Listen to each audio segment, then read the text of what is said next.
Hi everybody, my name is Emma. I'm a first year PhD theology student at King's College London. Welcome to this AKC conversation. Today I will be chatting to Mark about his recent AKC lecture on the power of poetry to awaken us. And this lecture was given as part of the AKC's current lecture series entitled The Life of the Mind, which addresses the topic of mental health from a multitude of different perspectives. Mark, I felt that your lecture was actually a very fitting closing lecture to this series, given the current circumstances of the pandemic, because it really focused in on how an individual can go below the surface simply by reading and digesting a poem. Reading a poem seems to be a very feasible way to open the floodgates to allow us to explore a little bit deeper about ourselves. And given the fact that it just requires somebody to spend some time alone reading poetry, that's something that I think we all have time to do right now, more so than ever. I know you mentioned that you kept up a regular poetry reading habit. Have you found that that habit has helped you during these very strange times?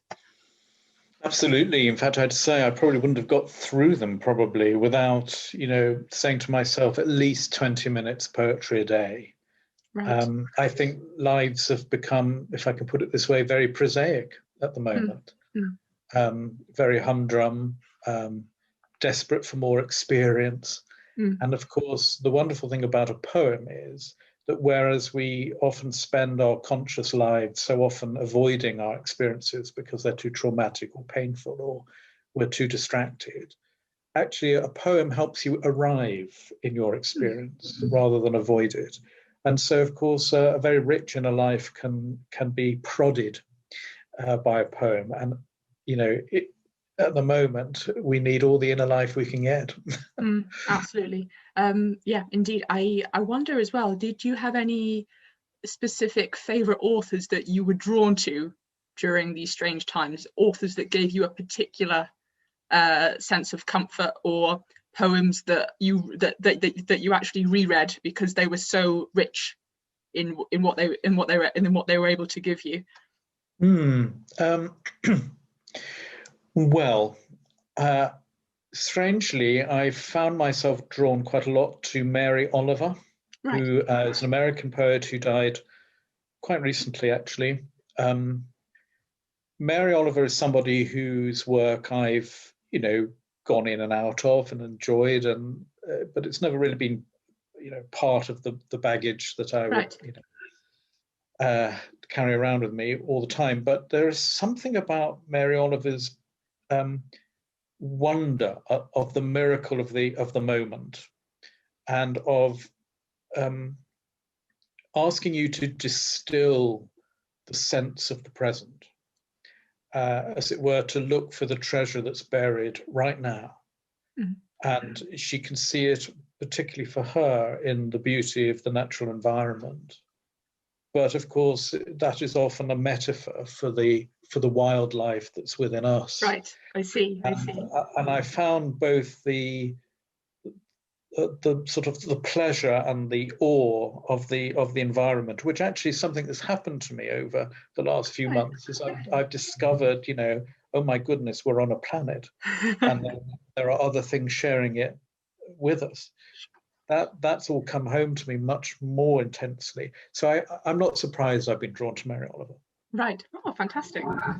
I think actually on the subject of the natural environment, a part of your lecture which I particularly appreciated was your analogy of a splash of words to explain the effect of a poem on an individual. So the idea of a pebble of words being thrown into a pond or a lake, and the ripples representing the kind of aftershocks that will take place in the person who's read the poem. I wonder, however, if someone is struggling to feel the ripples, if somebody is engaging with a poem, but they feel that the words are just sinking right down to the sort of bedrock without causing any effect on them, without giving them any meaningful kind of engagement, what kind of advice would you give to somebody who is struggling to engage with a poem? Talk to somebody else about it. or get a little group of friends together over a drink when you're allowed to, and read it together. Because Maya Angelou, I think it was, had a lovely image. She said, you know, when you sit around and you read a poem together, you will have a take on it. I will have a take on it. Our friend will have a take on it. And we heap them all together and we get one big take on it that none of us had had. So it's like a cumulative understanding of which there is no end. That's the beauty about a poem. There's no closure to this. Auden used to say, you don't finish a poem, you just abandon it, because the work is continuous. Now, if at the end of that you're saying to yourself, I don't get anything from this, well, give it up, try another one. There's no obligation for you to find meaning in this poem, but it's probably worth waking yourself up a little bit and giving it, having a bit of patience. I see. I suppose it would also be true to say that a poem may speak to you at one point of your life, yes, and it may not at another. So I've had experiences where I've read a poem at point X, it's given me nothing, but at point Y, it has given me something. So reflecting on your words then has sort of encouraged me to have that patience and also revisit if necessary. And I think on the topic of patience and giving a poem a chance, I thought your analysis of why somebody might dislike poetry was very insightful, especially when it comes to the amount of energy required to engage with a poem being quite off-putting. And I think I wonder, in my research, I look at the place of modern and contemporary art in churches. And in looking at people's reactions to modern and contemporary art, I can't help but wonder whether the reaction that you put your finger on, i.e. that fear of the kind of energy that's required, is present in many people's responses to modern and contemporary art. There's a kind of out of depth feeling where they don't understand that the amount of energy required to engage with the piece is greater than that required to look at a classical piece or a piece of prose. And I would you agree that that kind of dislike or fear is similar in both the case of poetry and in the case of modern and contemporary art? Absolutely. And when I worked at St. Paul's Cathedral, one of my jobs was to commission contemporary art for the cathedral. And I often used to make comparisons between the way a person looks at a piece of new art that they haven't encountered before and the reading of a poem. The breakthrough is, in both cases, when you can sense that although you don't understand this quite, you sense that it might understand you. Right. So you haven't got quite the words or the intellectual scaffolding or the emotional wherewithal quite to make sense of this, to sift it, as it were. Nevertheless, you feel it's sifting you, and this work in progress. And so you stick with the painting. You deepen your attention. You spend time with it because you think it's going to ultimately be rewarding and worthwhile. I think it's exactly the same with the poem. Oh, that's very interesting. Were there any specific works of art that encountered a higher degree of aversion or lack of understanding in your time in that role? Well, I suppose one of the biggest achievements that I look back on at my time is installing the first permanent video art installation in any cathedral in the world by Bill Viola in partnership with the Tate Gallery. We put in 2, which are still there because they're permanent. And of course, the whole idea of having a video art installation in a cathedral caused a lot of perplexity in some people and diffidence. But again, what was fascinating was to see people's response if they spent time, if they didn't sort of write it off before they'd encountered it. And of course, Bill Viola is a fascinating artist because he takes the medium of the modern day, which is film, which is normally controlling mass culture with speed, and he slows it all down and says, you know, who are you, when actually the world is slowed rather than speeded up. So yeah, if you spent time with it, you could see that this wasn't, you know, just a bit of EastEnders playing. Absolutely. I think it's also very interesting that you say that it's important that people don't close themselves off to it before they've even got there. So it's perhaps keeping an open mind is a sort of valuable lesson that we can also draw from your lecture in terms of approaching poetry, which doesn't immediately touch us. No. I wonder, have you actually been inspired to write poetry yourself as a result of your engagement with poetry, or is that a sort of domain that you wouldn't enter? It's interesting you ask that, because, you know, I go around talking about it a lot because I write a bit about it, and I'm often introduced as, and we're very pleased to welcome Mark Oakley, poet and priest. I've never written a poem in my life. Well, it's not quite true. I did at school. Right. I don't feel the draw to do it because I am drawing so much off other people's. Right. So I think I'd be a hopeless poet. Although colleagues tell me that I do have a poetry, but it comes out in my preaching and my talking. Right. So you'll have to be the judge of that. Okay. But I'm always looking for fresh metaphors, I think, when I'm talking. Okay, thank you.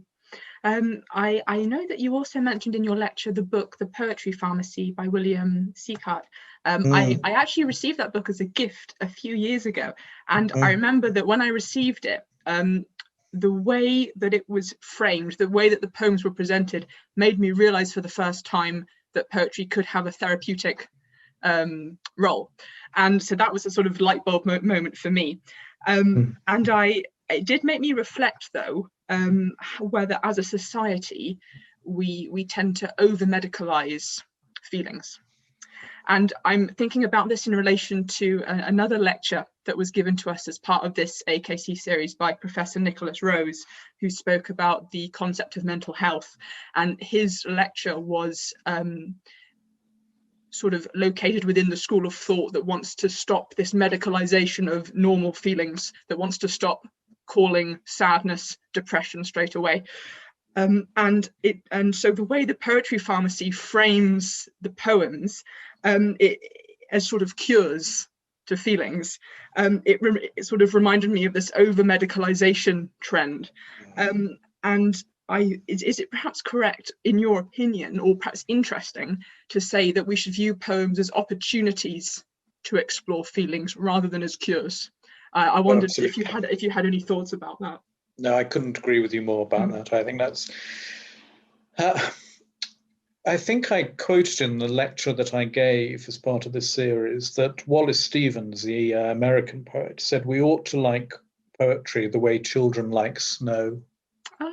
And I don't know what he meant by that, but in my mind, I have this view of myself when I used to live in Denmark, you know, that I would pull back the curtains and there'd been a deep snowfall, and everything that I thought I knew, the landscape, had completely been reimagined.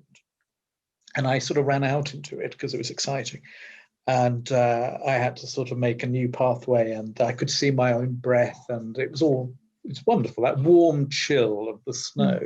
That's exactly what poems do. They help you reimagine your landscape and find new paths and see something of your own breath.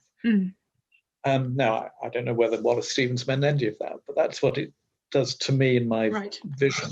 And so that's not about a cure, that's about a journey. And my feeling at the moment is there's a lot of talk about self-knowledge and mindfulness and waking up to your own self and stuff.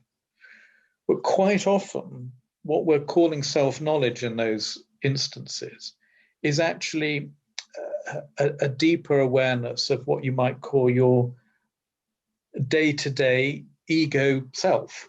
Right? Lying beneath the surface are other psychic facts which make up our being. And we find those much more difficult to connect with and channel.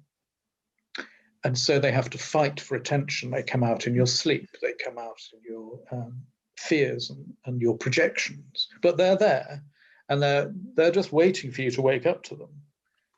A good poem will be not a cure, but it will be forging that pathway through the snow to something that is beneath the surface, and that for me is the beauty and the adventure of reading a poem. Right. Yes, indeed. I really appreciated how you did present the poems as opportunities for that journey rather than as a kind of pill.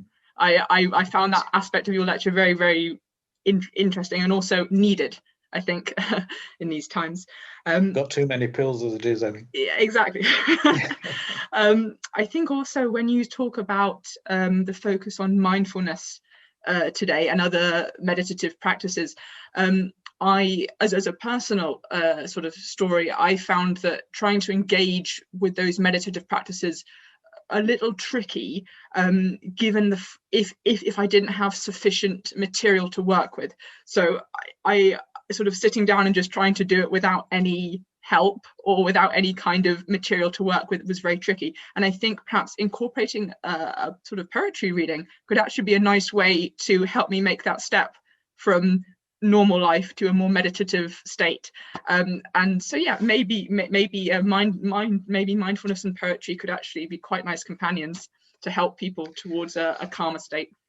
Absolutely, and I always say, make sure everybody's out and that the cat's not listening, but recite it aloud to yourself, because poetry has a life of its own when it's actually being spoken, not just read. And it has internal rhythms of which we're often not aware. I mean, the most obvious is, we have a rhythm going on all the time in us. It's going boom, ti boom, ti boom, ti boom. Poets call that an iamb, but a short, long ti-tum, ti-tum, ti-tum. If you take one breath, how many ti-tums do you get in that? You get 5. Ti-tum, ti-tum, ti-tum, ti-tum. That's the one breath. So 5 ti-tums or 5 iambs is an iambic pentameter, which is the main line of English poetry. Now, shall I compare thee to a summer's day? Is connecting not only to your heartbeat's rhythm, but to one natural breath. And so there is a physicality to poetry, which we often forget if we simply think it's something to squirrel away in our minds by reading it privately. There is a physicality to it, which must be part of its power, I think.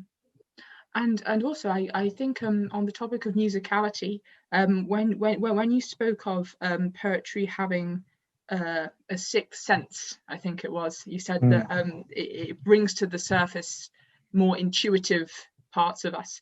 I was encouraged to think about biblical poetry, and I wondered, in your opinion, to what extent reading the Psalms, for example, could bring to the surface previously unarticulated feelings. Do you think reading that kind of more musical material could also have the sort of desired effect? Yes, absolutely. I mean, there's that lovely story of Odysseus in the Odyssey where, he's in disguise and he's wearing a cloak, and the poet comes along and starts singing to the lyre, and he's singing about Odysseus and his mates and all that they've been through and done. And of course, he's there hidden away under his cloak and starts weeping as he hears his own life, lamented, as it were, in music and poetry. And it's such an interesting moment in the Odyssey because, that's us. We're in disguise. We're always cloaked. We're armored. We're defensive. And yet, bring in the musician, bring in the poet, who plays something back to us of those, not the spirit of the times, but the spirit of the depths that we all know. And it will bring about some recognition and tears, maybe. And it's not for nothing that, I often say to people, my journey back into poetry was when I heard a poem and it just made me cry. Why? What well was it drawing from that my normal experience isn't? And so I think, yes, the musicality, when people say about a piece of music, what did that mean? It's such a ridiculous question. You can't listen to a late Beethoven quartet and say, well, that meant ABC. Same with a poem. You don't ask that question. What did it mean? And of course, that's why a lot of people don't like poems, because they're trying to excavate the meaning. The meaning is in your response, in the feelings it evokes, in those unspoken depths that it's rocking. That's the meaning of it, just as it is with music. So the musicality is an essential part, I think, of poetry's reach. Yes, indeed. I think if you were to ask somebody whether music allowed them to feel certain things that they needed to excavate or wanted to explore more, I think everyone would say yes. I think that would be a fairly unanimous conclusion. Whereas if you ask the same question about poetry, without the song, without the notes, I think, as you say, there would be more hesitation there. So perhaps, as you say, it's perhaps good to remind people that the power of poetry is akin to the power of music. And well, I think the problem is that poetry looks as if it's like something called writing. It looks like newsprint. It's words, but it's language, but not as we know it. This is language that's going to the gym. It's a bit more acrobatic. And there's a lot of space on the page. It's rather rebellious poetry. It's not even, it's not going where you want it to. It won't even go to the end of the line. It's a bit bolshy. And so you look at it and you think, oh yeah, I know, this is writing, reading. And then you suddenly think, oh, but it's different. And that can be a bit taxing, I think, if you're not making the switch in your brain that to enter into a poem is a little bit different than reading the news. Sure. And I would assume, not being as well practiced as you, that in terms of reading poetry and tuning in to that way of approaching it, or the most interesting way to approach it, does that take practice? Is that something you think is something that is trained and that requires a consistent application? I think it is a very natural thing for a human being, and in fact, there are anthropologists who will tell us that our original languages were much, and our ancestors were a lot more poetic in their initial communication. And so I think it is a very natural thing, but we need to be retrained back into the natural. We live a very literalized understanding of language and truth. And of course, what poetry and music and the arts do is to say, actually, there are truths in this world that are far too important to be literalistic about.